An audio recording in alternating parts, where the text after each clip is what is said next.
नहीं, इसके चलो फिर ऐसे करते हैं, ठीक है, ओके ओके, ऐसे करते हैं, सेकंड स्पीच आपकी लेकर 2 स्पीच इधर से दे देंगे। ऐसे करते हैं, मोहसिन दावड़ साहब लगातार 2 हो जाएंगी, उसके बाद 2 स्पीचेस आपको दे देंगे, ठीक है।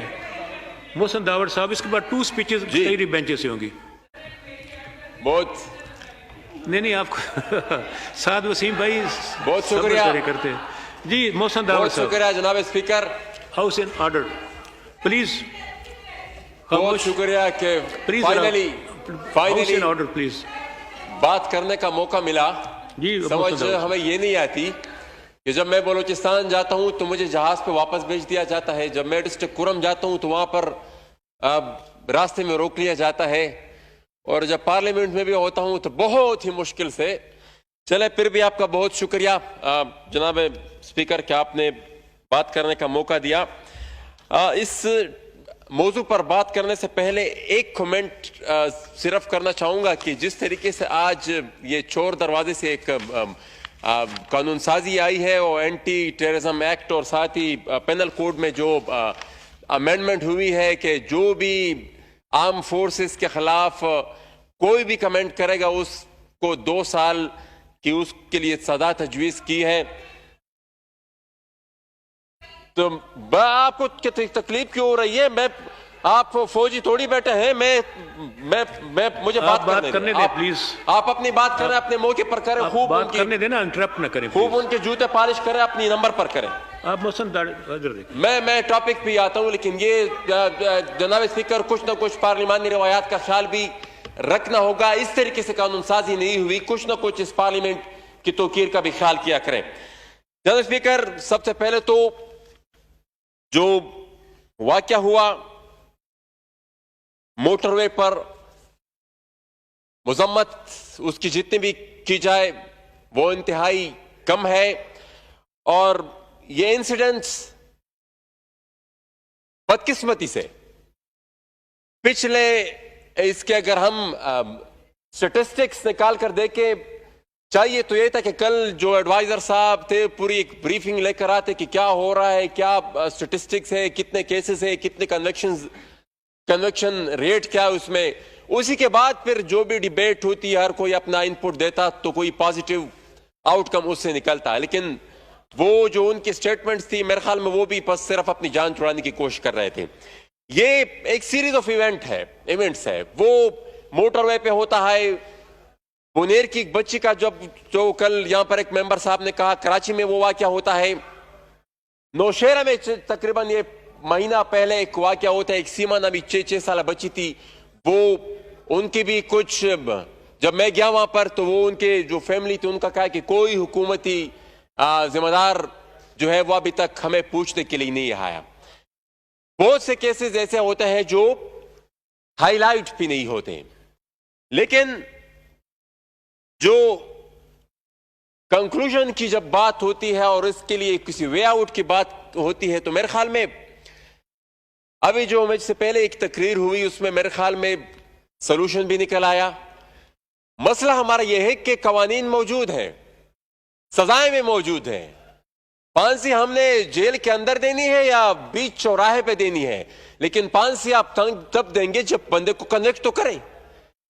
अब 5% जिस क्राइम में कन्विक्शन हो तो क्या आप खाक रोक पाएंगे उस जुर्म को? ये होते रहेंगे।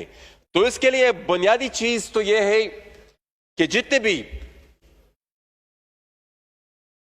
कन्विक्शन जो रेट है उसको बढ़ाना होगा। इसके लिए प्रोसिक्यूशन की जो लॉस है उसमें भी सोचना होगा, उसके लिए भी ब्रेनस्टॉर्मिंग करनी होगी कि क्या ऐसे तरीके हम अपना सकते हैं जिसकी वजह से हम इस क्राइम में जो कन्विक्शन रेट है उसको बढ़ा सके।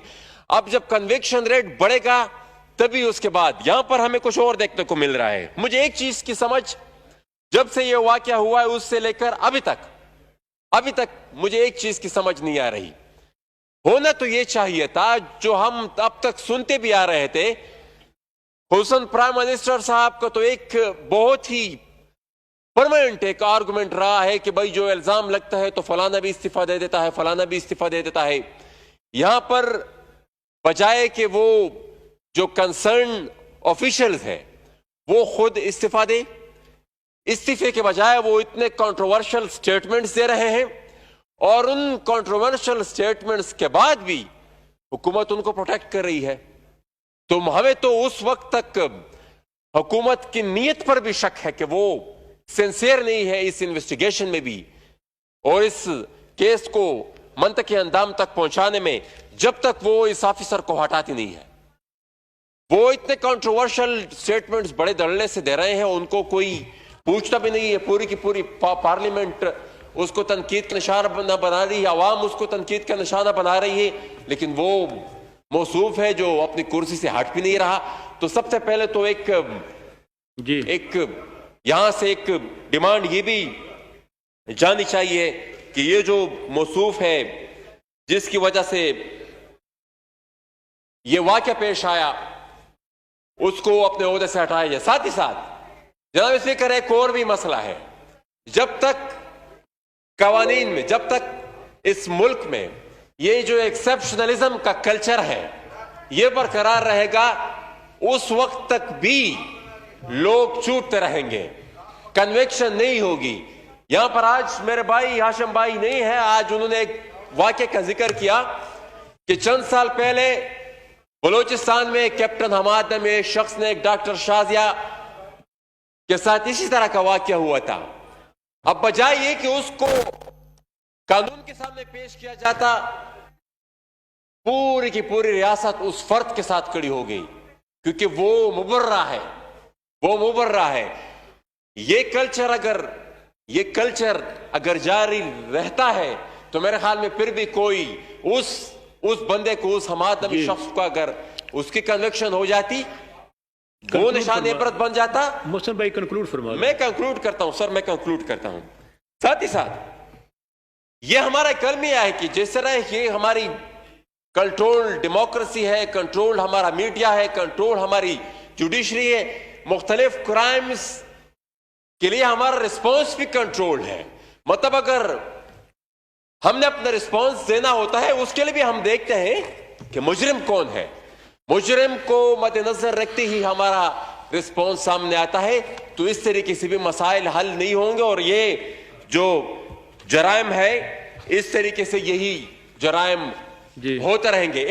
एक आखिर में एक इस इवेंट से अलहदा मैं कल भी उस पर मैं एक और ये हो गया, एक और इशू पर मैं जनाब चेयरमैन बात करना इसलिए चाहूंगा कि कल भी मैं उस पर बात करना चाहता था, लेकिन ये डिबेट शुरू हो गई। जनाब फिर एक और मसला हमारे इलाके में ये हो रहा है कि यहां पर खवातीन की जो हमारे यहां एक और सिस्टम जो ज़रब-ए-अज़ब के बाद या जितने भी ऑपरेशन हुए उसके बाद से जारी है कि सिक्योरिटी फोर्सेस जहां भी कोई मामूली सी बदअमनी का वाकया होता है वो घरों के अंदर घुस जाते हैं, खवातीन पर भी तशद्दुद करते हैं, मर्दों पर भी तशद्दुद करते हैं, बच्चों पर भी तशद्दुद करते हैं।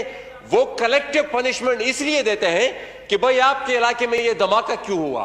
जनाब स्पीकर, FCR जा चुका है, कलेक्टिव पनिशमेंट का तस्वर खत्म हो चुका है, लेकिन फिर भी जो साबका कबायली इलाकाजात है वहां पर यह मसला अभी तक जारी है। कुछ अर्सा पहले जुनूबी वजीरिस्तान के इलाके शक्तोई में हुआ, मैं अपने साथ वो तस्वीर भी लेकर आया था, लेकिन वो फाइल मुझसे कहीं डिस्प्लेस हो गई जिनमें वो बदतरीन वो बर्बरियत का निशाना बनाया गया था उन लोगों को। साथ ही साथ 2 दिन पहले हमारे शुमाली वजीरिस्तान के इलाके मोहम्मद खेल में यह वाकया हुआ, एक आईडी अटैक होता है, उसके बाद फिर घर में घुस जाते हैं सिक्योरिटी फोर्सेस के लोग और उसके बाद लोगों को, खवातीन को तशद्दुद का निशाना बनाते हैं। साथ ही साथ लोगों के घरों से सामान भी चोरी करके लेके जाते हैं, खवातीन से उनके जेवरात भी चोरी करके लेके जाते हैं। तो जनाब स्पीकर, ये इस रियासत से मैं हाथ जोड़कर रिक्वेस्ट करता हूं कि ये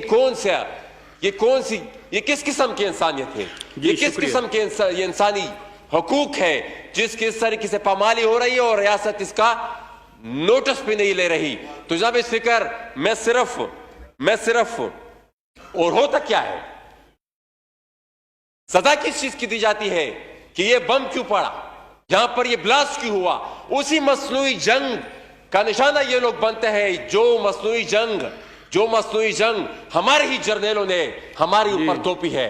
ये कोई ये कोई नेचुरल जंग नहीं थी, ये बनाई गई थी ये जंग। शुक्रिया। ये डॉलर की कमाई की जंग थी, जिसके कॉन्सिक्वेंसेस का हमें अभी तक सामना भी करना पड़ रहा है जी। और जिसके वजह से हमारे घर बार भी तबाह हुए, हमारे कारोबारी Thank you। मराकिज भी तबाह हुए, और वो तबाही हम अभी भी देखने को मिले। और जब मैं डॉलर की जंग की बात करता हूं तो मैं इसलिए बात करता हूं कि अभी जो चंद दिन पहले एक स्टोरी है जो मुसल लीक भाई- आई है, वो पापा जोन्स के जो किस्से हैं वो सबने सुने हैं। तासो डेरो मेहरबानी, शुक्रिया।